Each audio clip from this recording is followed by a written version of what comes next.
Daun kesum merupakan sejenis tumbuhan herba yang kebanyakannya ditemui di Asia Tenggara seperti Malaysia, Indonesia, Thailand dan Vietnam. Secara umumnya, daun kesum digunakan dalam masakan seperti asam pedas dan laksa Penang kerana ia dapat menambah rasa dan memberi aroma. Namun, terdapat beberapa masalah yang dihadapi dalam penggunaan daun kesum ini, iaitu berlaku pembaziran.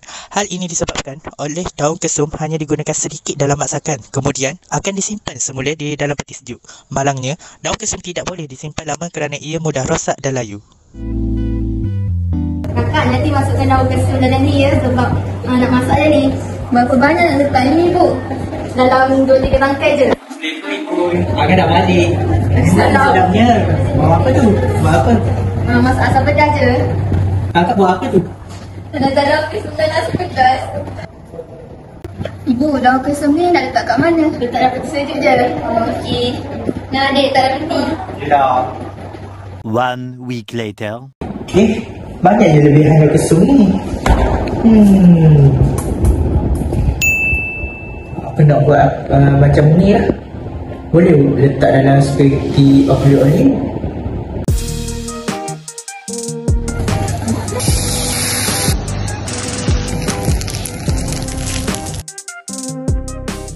Dengan permasalahan ini, kami terinspirasi untuk menciptakan sebuah produk iaitu Kesum Flick daripada daun kesum yang berlebihan.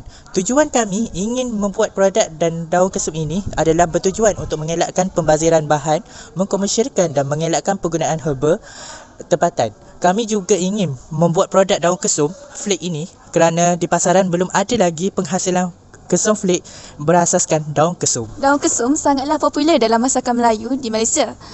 Kesum sering digunakan dalam masakan Melayu dan Barat. Akan tetapi, daun kesum hanyalah digunakan sedikit dalam sesebuah masakan.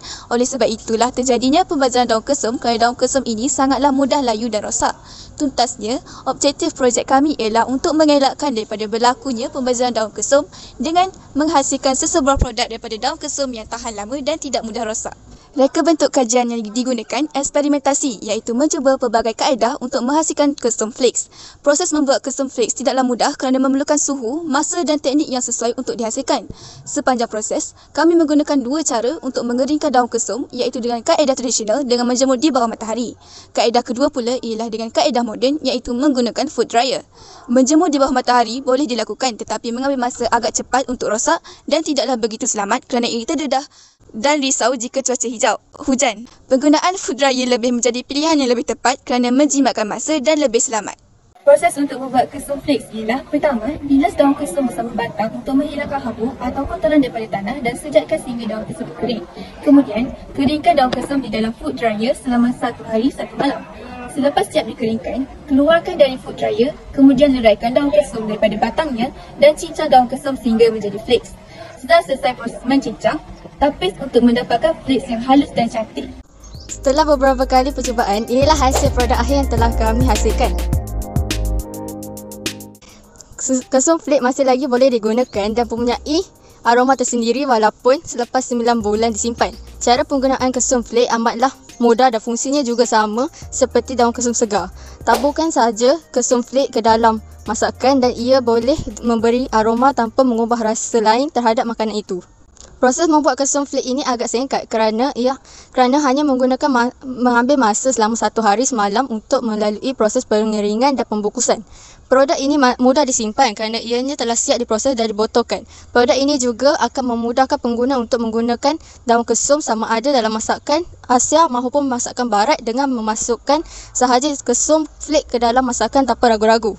Pengguna dapat mengelakkan pembaziran kerana kesum flake boleh disimpan dalam tempoh masa yang lama walaupun tidak diletakkan di dalam peti sejuk serta rasanya juga masih sama dengan daun kesum yang segar. Secara kesimpulannya, produk ini berjaya dihasilkan. Tujuan untuk mengelakkan pembaziran daun kesum berjaya dicapai. Produk yang dihasilkan dapat bertahan dengan lama.